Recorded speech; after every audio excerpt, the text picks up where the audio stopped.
Everybody, it's Mike from the Mike Wagner Show, powered by Sonic Web Studios, brought to you by official sponsor of the Mike Wagner Show, international warring author Mia Molson-Zia Missing, available on Amazon and paperback and ebook. Coming soon, Missing 2 by Mia Molson-Zia, double the suspense, double the fun. Check it out on Amazon. Also brought to you by Sweet Psalmist by Serena Wagner, based on the life of King David, including 30 exquisite paintings, King David Psalms, the Sweet Psalmist by Serena Wagner, keywords Amazon, keyword Sweet Summer Serena Reiner. Check it out today. Also brought to you by the Sensei Swing Eric Diamond with the latest All of Me. New music coming soon. EricDiamondMusic.com. Follow on Spotify, YouTube, Facebook, and more. We're here with a terrific gentleman who's an author, global traveler, and adventurer and storyteller, writer, photographer, born and raised in LA.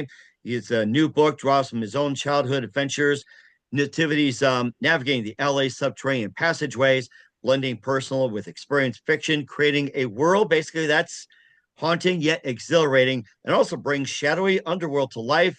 And it's also a coming of age thriller exploring friendships, survival, and places to escape and more. The book is called Squeeze Light, live, ladies and gentlemen, Plus Studios, beautiful downtown Los Angeles. The amazing author, global traveler, and adventurer and storyteller, and the author of Squeeze Light, the multi-talent, Ben Crockett. Ben, good morning, good afternoon, good evening. Thanks for joining us today. Thanks for having me. I appreciate it. Well, it's great to have you on board, Ben. You're an author, global traveler, adventurer, and storyteller, writer, photographer, born and raised in LA. You have a new book that draws from your own childhood adventures, navigating the LA subterranean passageways, blending personal experience with fiction, creating a world that's haunting and exhilarating, but yet you also bring a shadowy underworld to life. Coming of age thriller, exploring friendships, survival, and places to escape, unexpected dangers, tangled mysteries, and life-altering moments that's shaped forever. It's called Squeeze Light, and it's an amazing book you've got. Before getting all that, Ben, tell us how I first got started. The book or just writing in general? No, just you in general, all the way back, Machine Sherman, way back. We're going deep. Okay. Yeah, if you have to get on a bike, do that too. So I was born in La Crescenta, which is a suburb of Los Angeles, up in the foothills of the mountains, and kind of north of Burbank. And we were tucked away up there. And when I grew up there, the neighborhood next door, Tahunga, was run by the Hells Angels, and they had kind of full control over that whole neighborhood. And so as kids, when we wanted to navigate town, we had to find other safer ways to get around town, because we all rode BMX bikes, my friends and I, and getting to where the dirt jumps were required traveling alternate routes through backyards, behind buildings, and some of the time under these tunnels, they're just washes that go underground. And so you learn to follow them and navigate them and get around town safely and have your bike at the other end so it didn't get stolen. But that's pretty much how it got started. That, growing up there, riding BMX, that was kind of my driving focus in life, was riding bikes. And I worked my way up, eventually found my way into testing bikes for BMX Plus magazine. And over the next several years, made some friends there, worked there for free, and took me another 16 years to work my way up to editor and head photographer over at BMX Plus magazine. And that spun off into an off-road magazine, four-wheel drive Toyota owner. And I did that for several years. And, after a while, print media just got so niche and so difficult to, make any kind of a profit on. And so from there, I started doing some online stuff. And then at a certain point decided I didn't like the rules to writing in magazines and rules to writing online, and decided I would try and just write something of my own and see what happened. That is certainly pages later. That's certainly amazing. You've been with BMX for quite some time. It's amazing. Yeah, I'm 45 years old and I still try and ride 3 or 4 times a week. So it is fun. I try not to look at myself in the mirror, because I realize I'm just an old guy still riding BMX bikes, riding little kids' bikes at the skate park. But it is fun, kind of keeps you mobile, makes you think. It's a science project to figure out tricks and stuff. And so, as long as it keeps making me smile when I do it, I'll keep doing it. Mm-hmm. Maybe think of that guy who rode BMX bikes like that. He was in a movie called Rat. I think it's something Allen. I can't remember. It's Gary Allen or whoever it was. It made me think of it. Yeah. Rad was when I was a kid and there weren't in the 80s, there were no, now you have like YouTube is full of BMX videos and you could get DVDs, and it evolved so much so quick. But when I was a kid, all you had was Rad. Everybody knew Rad, and you analyze that movie and watched it over and over again. And it's kind of cool to get to a point. I never thought when I was, 6, 7 years old, watching that over and over again, that at a certain point I would know all those guys, know the stuntmen, know the riders, be able to do interviews with them. So it was, you stick with stuff long enough, then it takes you some pretty crazy places. But it is fun. BMX it's a small world. Big picture, it's still kind of a niche sport, but it's definitely cool to have had those experiences. Mm-hmm. And what was that one exact precise moment that simply influenced you in doing the rest of your career? Um, what do you mean? What? Like with like a certain event, a certain point, or anything like that? Light bulb moments that says that's what I'm going to do, whether it's writing or fixing bikes or being like an author, just going through the uh the subterranean passageways in LA or So adventuring. growing up, I don't know where it came from, but I just decided I'm going to take every opportunity people give me, because I didn't grow up with a lot. We didn't have a ton of money, and I always say it's like we were, as an adult, I look at it and go, man, we grew up kind of poor, but I never knew it, which I think is the greatest possible scenario. I never knew we didn't have a lot of money. We just had so much fun in the mountains and exploring. And so I kind of did anything I could do that was free. If anybody gave me an opportunity to come help them at work, I'd go do it and decide if I liked it or not. And sometimes you find yourself liking things. And writing was one of those things since I was a little kid.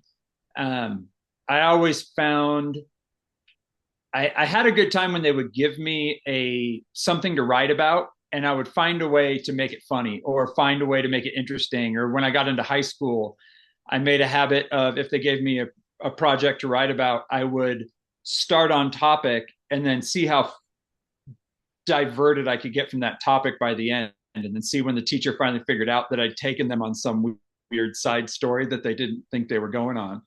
And that kind of, the creativity in writing it always stuck with me. I always enjoyed it. Working at the BMX magazine, our reader base was 13 and under and 30 and Oh wow. over. So I had to find a way to write things that were compelling for people who were over 30, but also intriguing for kids that are 13 and under. And it was a challenge. And I think it really developed my writing, because a lot of people started and quit. Like when I worked there, dozens of people would start and quit because they couldn't handle the rules. And I decided if I'm going to write this, I want to be the best at writing this I possibly can. So I really invested myself in it. And then when I went to the off-road magazine, I realized nobody's really reading the stories. They just want numbers. They want to see statistics. They want to see hard facts, horsepower to horsepower ratios. And that, to me, there's no interest. You just realize if you try and divert and write something unique or interesting or funny, nobody's reading it anyway. So I left, and then I did some online stuff. But it was really, at a certain point, I sat down and went, I've been thinking about writing a book for years and years and years and years. And ultimately, I decided I'm going to sit down. I'm going to write for an hour a day. I'm going to get up early, write an hour every day, and see what happens. If I burn out after 2 weeks, I burn out. But if I keep going and the ideas keep coming, I'll keep going. And every day I started looking forward to that 1 hour, because I had so many ideas and just not enough time to get them all on paper. And I could see the whole story so clearly. And just, that was really the point where I realized, like, I enjoy writing more than work. I was pursuing it so much for work that when I sat down and really started writing for myself, I realized how much I enjoy it. And I had to tell myself, I had to just sit down and go, if people hate this, they hate it. But if they enjoy it, they enjoy it. But I'm just going to write what I think is funny, write what I think is a good story. And that was kind of the most rewarding thing, is when I finished it and I started having, review after review of people I don't know, people in other countries and stuff that have gotten the book and love it, love the story, love the characters. They have tons of questions and want to know what's reality and what's made up. And, that, to me, that's that's like the biggest marker of my success. If nothing else happens with the book, I look at that and go, that's the greatest success I could do. I wrote something that other people found enjoyable. And that sounds like something you really enjoy doing. Who are some of your favorite authors and writers growing up, especially your favorite books? If I think back on books, I really enjoy books and stories that are told out of order. Um, like Quentin Tarantino style stuff. I really like things that don't follow a normal timeline, and I tried to work that into my book. But I also love adventures that are rooted in reality, because when I really started going back and looking at books that I read over and over again and books that I really, really loved, every single one of them was rooted in reality. And then I look at ones that I don't love, and it's when everything gets written off as there's a ghost or magic, and that's what makes it happen. And that never captivated me. And I know a lot of people love it, but it never captivated me. So Jaws was, reading the book Jaws, reading the screenplay of Jaws, all that is mesmerizing to me, because you realize so much of that movie and so much of the book, nothing happens. There is no, you don't see the shark, you just hear about the shark and these stories that are going on around the shark. And then when it finally does happen, it's this great thing. And it's kind of a slow burn, but it's based in reality. So you can really put yourself in that book and almost live it in your head, which is what I was going for. That is certainly interesting. Jaws was one of my favorites. Some people call it the shark movie, and that was rather unique as well, too. You got a unique book called Squeeze Light. We'll talk more about that with Ben Crockett. But first, listen to the Mike Wagner Show at the MikeWagnerShow.com, powered by SoundCloud Studios. Visit online at SonicWebStudios.com for all your needs. Look at a professional website without breaking budget. Sonic Web Studios is the answer. Sonic Web Studios offers fast, affordable custom web designs that blow the competition away. Call today, 1-800-303-3960. It's 1-800-303-3960, or email to support@sonicwebstudios.com. Mention the Mike Wagner Show. Get 20% off your first project. Sonic Web Studios. Take your image to the next level. Also, time to give official shout out to our official sponsor of the Mike Wagner Show, international warring author Mia Molson-Zia. If you love fast-paced mysteries, you love Missing by Mia Molson-Zia, available on Amazon and paperback and ebook. Missing is fast-paced and intriguing with an unforgettable twist. It takes place in 4 countries, 2 strangers, 1 target, where truth is illusion and those who love be the first go missing. It's available on Amazon and paperback and ebook. Missing by Mia Molson-Zia has garnered great reviews, and Eve 11 endorsed by Howard celebrities, including Joe Cassie, Forrest Riley, and many others. So grab your copy today. 4 Goes Missing by Mia Molson-Zia, available on Amazon. Coming soon, Missing 2 by Mia Molson-Zia, double the suspense, double the fun. Check it out on Amazon. Also brought to you by Sweet Psalmist by Serena Wagner, based on the life of David, including 30 exquisite paintings and King David Psalms. The Sweet Psalmist gives a new perspective to David through the Psalms he wrote, and it's the time of shepherd where it started, and complicated yet turbulent relationship with King Saul. His story of love, betrayal, repentance, hope, and more. Check out the Sweet Psalmist by Serena Wagner on Amazon. Keyword Sweet Psalmist Serena Wagner. Also brought to you by Sensei Swing. Eric Diamond's latest release, All of Me, featuring the title track, I've Got a New Heartache, Bring Me Sunshine, and more. Eric's the award-winning multi-award-winning artist, inducted in numerous Hall of Fames, album Entertainer of the Year, and will be releasing a new CD soon. Check out the amazing Eric Diamond today, ericdiamondmusic.com. Also follow on Spotify, YouTube, Facebook, and more. Also check out the Mike Wagner Show at the MikeWagnerShow.com. 40 podcast platforms, heard in 100 countries. Take us with you on any mobile device, and follow us on Facebook, YouTube, Instagram, LinkedIn, Twitter, TikTok, Spreaker, iHeart, Apple, and more. And for t-shirts, pop pockets, throw pillows, tote bags, hoodies, and more, Amazon.com. Keywords, The Mike Wagner Show. Check out the great merchandise and more great gift ideas. Amazon.com/Mia Molson-Zia for great books, merchandise, and more. And support us on Anchor FM, PayPal, and the MikeWagnerShow.com. We're here with the amazing multi-talented author, global traveler, adventurer, and storyteller Ben Crockett here on the Mike Wagner Show with Squeeze Light as well, too. And before getting all that, you say you also travel around the globe and be an adventurer. What are some of the places you actually went to as a traveler? Well, the BMX magazine, I kind of had a unique life where I was 21 and I'd been on a plane once. I never really traveled much outside of, one state in every direction from California. And starting at the BMX magazine, within 2 weeks, I was getting on planes. I was flying all over the US. Oh, wow. Mexico, China, Europe, Asia. South America. I was going everywhere, Canada, all for BMX bikes, which is really cool. And then the off-road magazine, same thing. Started there and just travel around and drive cars, drive 4x4s and Oh my gosh. over the planet, which was another great adventure for sure. And then that just plants a seed, and then at a certain age, you know have the money, and so you start traveling. It's I like to go have those adventures and meet people and interesting people. And I've been to the Amazon and Africa, all over Africa. And it's you realize when you look at places and go, maybe not. Maybe it's going to be uncomfortable. There's going to be a lot of bugs. And then you go do it and you realize, all it takes is one interesting person and one great experience. And then, that's all you have are those memories. You don't have the discomfort. So we're never really worried about that. But taking all that and the people you meet, and I always think I have ideas for new stories and books in my head, and I go, I need this character is missing something. What is this character missing? What is this person or personality trait that this unique personality trait that this person needs to make them perfect for a book? And that's what kind of keeps me going and wanting to meet people and talk with people. As you go, oh wow, this person has just a weird tick, something bizarre. They're always like tugging at their collar, or they sniff constantly.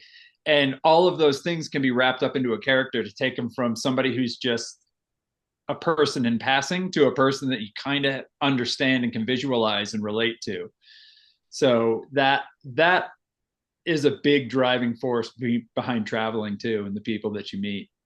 And certainly interesting as well too. And your new book draws from your own childhood adventures, navigating the subterranean passageways and personal experience and everything like that. And of course, also brings the Shadow world to life as well too. And maybe just a bit more about the book, a little bit about the adventures, and of course, you guys are seeking meaning and everything like that. Just a lot of explorations as well too. Maybe a bit more about the book and some of the things you encounter as well.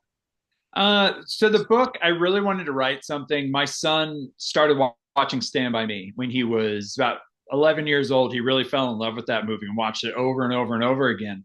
Oh yeah. And I look back at that and think, when I was a kid, that took place 20 years before I was born. And then there was the Goonies happened later on, and that kind of was its own thing. And I thought, my son doesn't have anything that bounces back kind of this childhood adventure that's rooted in reality and mystery. And so that was the driving force. I thought, well, I'm going to write something for him. I'm going to write something he's going to read if and when I finish it, and he'll enjoy it, and he'll get a kick out of some of the adventures I had as a kid and some of the tales from my friends. But then after I finished it, I realized all of my reviews and all the people who were reading it and really, really loving it were all late 30s, early 40s. And I started looking at the reviews and the ages, and then having people go, I'm going to make my kid read this book. They need to understand how we grew up in the 90s. They need to understand this. But the 90s didn't just happen by accident. I was trying to think of the last great time when I felt like kids were really free.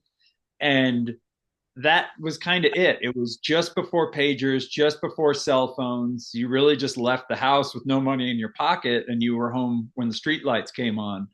And whatever happened in between was kind of between you and your friends, and didn't necessarily make it home to tell the tale. So that was really the driving force. And then I really wanted to I had a friend who passed away, and I thought this would be great to have one more adventure, to just kind of create one more adventure, as much of it was real or as much of it was fake, just with that group of friends. And so that was kind of a cool experience to be able to relive that. And, I think all the people involved that read it appreciate it as well. So. And I think there's some adventures as well, and unexpected dangers, tangled memories, and life altering moments. Maybe some of the mysteries that you encounter as well too. What are some of the things that really stood out in your adventures around the subways and everything like that? So it was at the time. In reality, there were when the Hell's Angels were there, their kids were you couldn't touch them. So in the book, they're called the Untouchables. You couldn't do anything to them. You couldn't get in fights with them. And so they kind of had free reign, but you knew full well you don't mess with those kids. You don't cross them. And so in the book, I always wondered the idea of what would happen if he did? What would happen if we didn't have those street smarts or somebody decided to push the wrong buttons? And so that's what sparks the conflict in the book. And this group of kids, they don't have any money. They don't have anything really going on, nowhere to be. It's their last summer before they start high school. And they're just out causing mischief, but everything seems to compound and build until it all comes crashing down in the end of the book. But it's not just that conflict with the kids of the Hells Angels. It's they're pushing buttons with everybody, with adults around them, with the police around them, and they're just having good, harmless fun, but everything slowly rolls together until it meshes at the end. There's a mystery about a building that they keep seeing when they're out at night. It's condemned from when the Northridge earthquake happened. They condemned the top few floors of this school, and they keep seeing lights on the top of this school, so they want to go explore it. And when they explore it, they kind of uncover some mysteries that they shouldn't have seen. And it forces these two groups together. It forces this group of kids and these, offspring of the motorcycle club, forces them together to survive. And so it was fun really tying that all together and melding reality with, the 20% of the book where I push it further to make it just a good story. Mm-hmm. And did it take some time for the group of kids to mesh with the Hells Angels, or how long did it take? Was it slowly warming and everything like that? Was it what was it, contentious, or is it in the end, it's like, hey, we're all the same? It was conflict all the way to the end until it became a life and death situation, and they had to choose. We had this group, the Untouchables, they've had their fill, and they've been kind of shamed by this group of kids that keeps teasing them and then disappearing into the underground. And they've had their fill, and so they're actually trying to kill this group of kids. And then they encounter a conflict that's greater than both of them, and it forces them. They either need to work together or they're all going to die.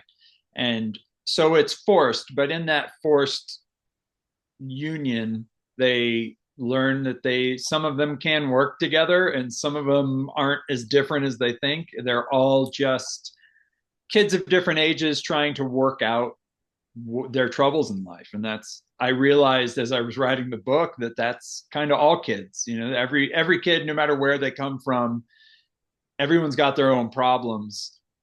They're just trying to figure it out in their own way, whether they're rebelling, whether they're just being quiet and reclusive. They're acting out, they're stealing things, they're, poking the bear, they're causing conflict. But really, they're all just trying to find their way. And that's the way a lot of kids are. So writing it, I felt like it was something a younger demographic could really relate to, because there's a dozen kids that come and go through this book, and they're all so different, and yet they all kind of need each other to get by for different reasons. Mm-hmm. And do you think with the same setup, do you think this would have worked in the 2020 decade or even 2025? I don't think it could have, because you would have to spend so much time trying to explain away. Cell phones kind of ruin everything. Like, it would change everything. You could use Google Maps to look at these washes and figure out where they might be going. If they went underground here, they got to be coming out somewhere down here. Whereas back in the day, you had to sit with a Thomas guide. You had to pull out a map and, on a paper map, try and figure out where people were going. And that makes it kind of this last great analog adventure, which is what I was going for. There are no cell phones. Nobody's parents know where they are. They're not tracking their phones. Nobody's asking for sending you a page and asking you to call them back. And nobody's posting anything on social media. There is no social media. So you're out having this adventure, and you're finding your own way. You're meeting people as you're out. And that's a big part of it, just meeting and interactions. And what do you want people to get from the book?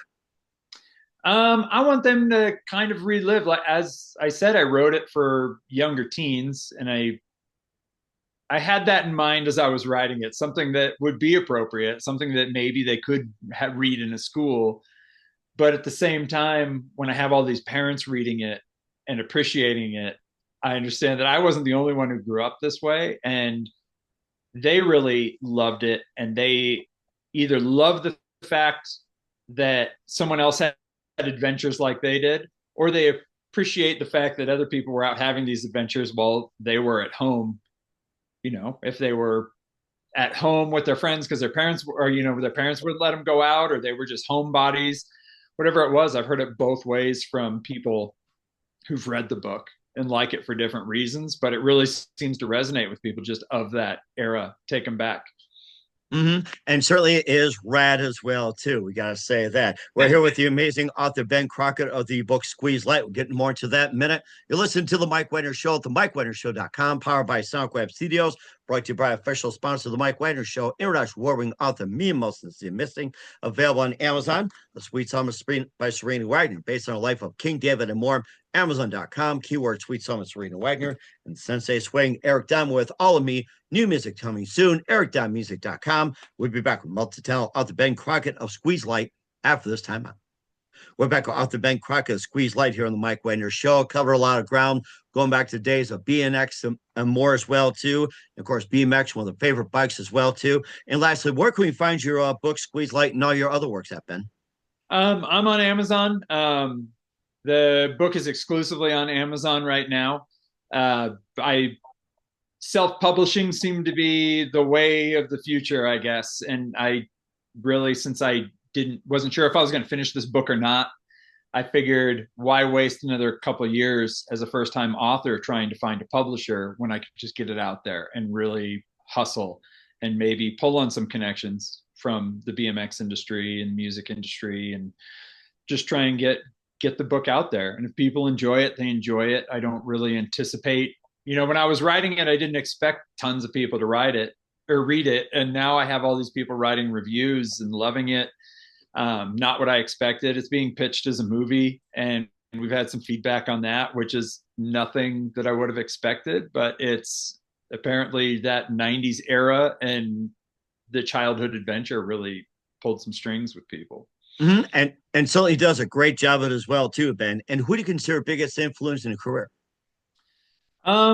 That's tough because I've done so much. But I have to say is when I started at the BMX magazine, the guy who brought me on, Adam Booth, he hired me just to write because he really didn't want to write, and he was a great photographer, and I loved to write. And so when I started there, when I would get frustrated, when I was angry at what I was up against, like the rules about what I could write and what I couldn't write, he really put it in perspective and just said, hey, like, why not just be the best writer you can under these rules? Like, do the best you can.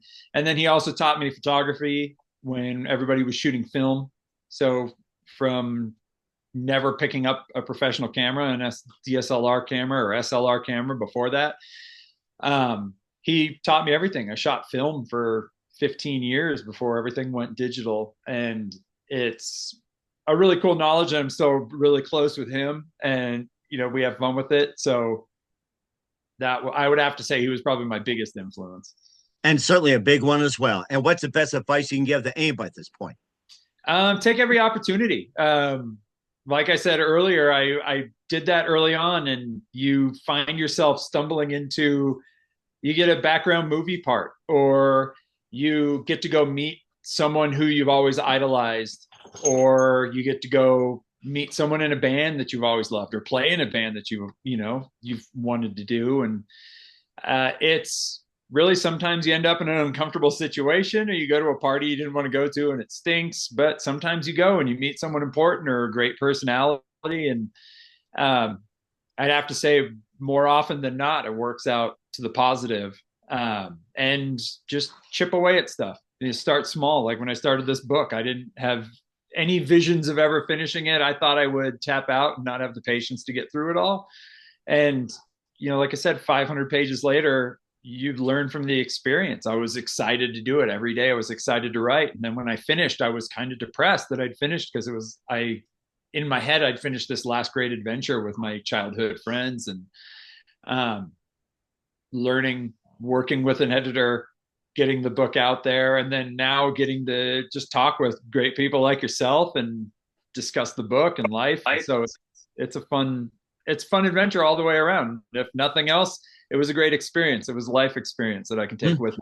And certainly rad as well with the BMX. I'm ready to pull it out right now after talking to you, Ben. So we'll certainly do that. Yeah. We're here with the multi-talented author Ben Crockett, Squeeze Light here on the Mike Wagner Show. We're going to say something, Ben, or? No, I just say, like, if that's one of those things, Rad is one of those movies that it strikes a chord with so many people. And I think that's why, because it was that only dose of BMX that was out there in the day. It's kind of like Gleaming the Cube, possibly, for the skateboard world. But people love it. And that was kind of something I wanted to work into my book too. It's a generational piece. It's kind of a timestamp of what was going on in the 90s. And people who grew up in Los Angeles will find a lot of familiar stuff in there that they'll like, a lot of Easter eggs, but you don't need to have grown up or even been to Los Angeles to appreciate what was going on or the story. So, and I think that's great as well too. We're here with author Ben Crockett of Squeeze Light here on the Mike Wagner Show. Ben, a very big thank you for your time. You've been absolutely fantastic. Learned a lot. Looking forward to having you soon. Keep us up to date. Keep in touch. Love to have you back. And what's your website? How do people contact you? Where can people purchase or check out your book? You can find out everything you need to know at ben-crockett.com. All the links, all my interviews, this will be there. Links to buy the book, what's going on with it in the future, and future projects as well. And what's the website again? ben-crockett with 2 T's.com. We'll certainly check that out. Once again, Ben, a very big thank you for your time. You've been absolutely fantastic. Looking forward to having you soon. Keep us up to date. Keep in touch. Love to have you back. We wish you all the best. And Ben, you definitely have a great future ahead. Awesome. Thank you.